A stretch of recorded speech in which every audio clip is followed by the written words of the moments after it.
This is Ben with Ameritrack and undercarriage. Today we're going to show you guys a video on how to change tracks on a, this is a 2019 John Deere 317G. We had the old turf tracks style on this, and we bought these new C pattern tracks that we're going to be putting on this one. We got a split track on one side. So that track was removed. Sprockets are still in good shape, as you can see there, and then we already got the cover and the grease fitting out of there, right there. So that idler is ready to be pulled back on this side. So right now we're getting ready to pull off. You can go ahead, Ben. Getting ready to pull off the cover on this side, and we'll clean up these tracks, and we're gonna, or the undercarriage, and we're gonna replace the tracks on this side. So he's just pulling off the cover on this 317G so we can take out this grease zerk. So we'll do that here, and we'll show you how that's done. All right, so we got the plate cover off here.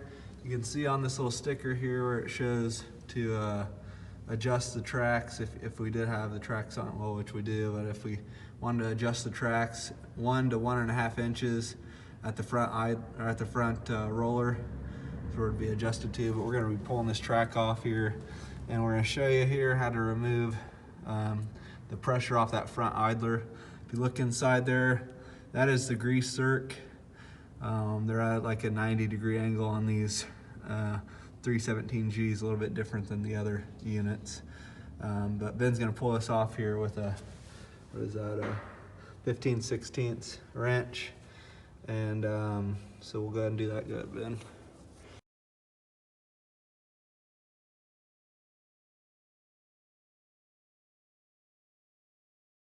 All right, so we got the grease zerk or fitting that's plugged into this bolt here. That's what that looks like, and that's what holds the pressure on the tracks.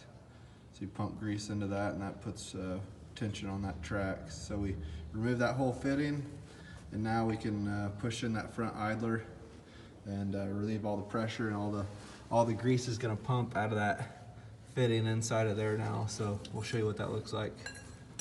Alright, so we're at the point where we're wanting to push back the idler and get all the grease out of there, so we can suck in that idler and get it closer to the sprocket, so we can get this track on there. So I have Ben here in the cab. He's lifted up the bucket a little bit. The method I like to use is using the boards and using the force of the bucket to push in that front idler. And you can see right there, I've taken 2 6x6s and a 4x4, and we're going to use the force of the bucket to push in that front idler. You can see right here, this bolt needs to move all the way back to right there to give us push that idler in and give us plenty of room to put that track on there, not make it a struggle. You can see here we've already pushed back some of the idler like an inch. You can see the grease is starting to pump out. So go ahead, Ben, start pushing the bucket down. You can see the grease is starting to pump out. Keep pushing down. He's just putting force against that idler. You can see. Slow, Ben. Pushing that idler back. Alright, go a little bit more. We'll do that here. I'll show you what the end result is. Alright, we've added, we took out the 4x4, we've added another 6x6. You can see our idler has been pushed back more. And then there's a lot more grease pumped out in there right now, so we're still working on it. Alright, correction. We were, as you can see on the idler in there, it's not back all the way, but if you look on the back side of the idler right here, you can see right there there's a plate that shows it is pushed back all the way. It just makes it look like it can go back further. So this idler has been pushed back all the way, and the grease has been pumped all the way out, as you can see in there. So we're ready to clean that grease up, and we're going to throw this track on the side. our track set in place. The idea is to get the wheel alignments inside that idler right there. We got this kind of sitting on top of the sprocket. You want the sprocket to ride in the middle of those wheel alignment pieces, and then this back part here is going to ride in between there as well. So just set on the back there along the forklift.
We got it on the sprocket up there. It's running on the back side there, in between the wheel guides. The only problem we have right now is that we have to get that wheel guide inside that front idler right there. See it sticking out. So we're going to take a pry bar and stick it in there and kind of force it as we're moving it, as we got somebody inside moving the tracks.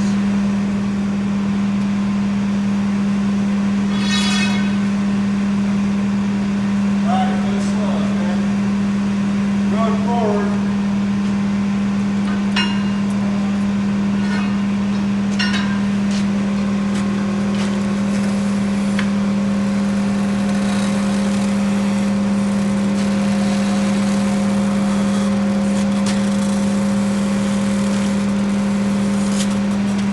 Good. Got it. Stop. Good. Keep going a little bit. Stop. And that's it. I just used the pry bar, kind of forced it as he was driving it through the idler, and then it allowed me to get a tooth in there and slowly start working it in, stretching that rubber. So that's that side.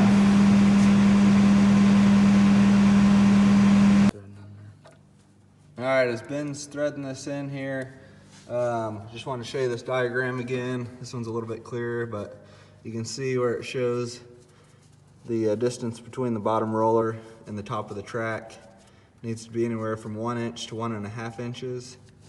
And after you do get this tightened on here, you just want to check the track tension after another 10 hours of use. Just with it being new rubber, it will tend to stretch out the rubber a little bit. So now that we got the track on there, Ben's just cleaning out the grease, all that excess grease that pumped out with a couple rags. We're gonna put the grease zerk plug back in there, and then we're gonna pump it up with some grease.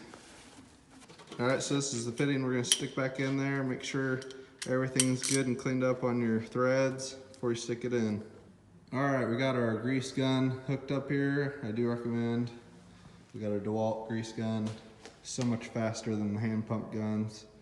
So it's all battery powered. And if you have other DeWalt tools, then you might as well have one. They also make one with Milwaukee, but he's got it hooked up to the grease circuit there, and he's gonna start pumping it. Go ahead, Ben. You're gonna start seeing the track raise up as he's pumping it. Starting to push out that front idler. You can see it slowly moving there. It's gonna start tightening the tension on the track. It'll use probably half of a grease tube if you're using grease tubes. Like the diagram said, we want to go to the third roller from the back, which would be 1, 2, right there, this roller right here. And we want to be anywhere between 1 to 1.5 inches from the bottom of the roller. So you can see it's right at 5 inches right now, and it's going up.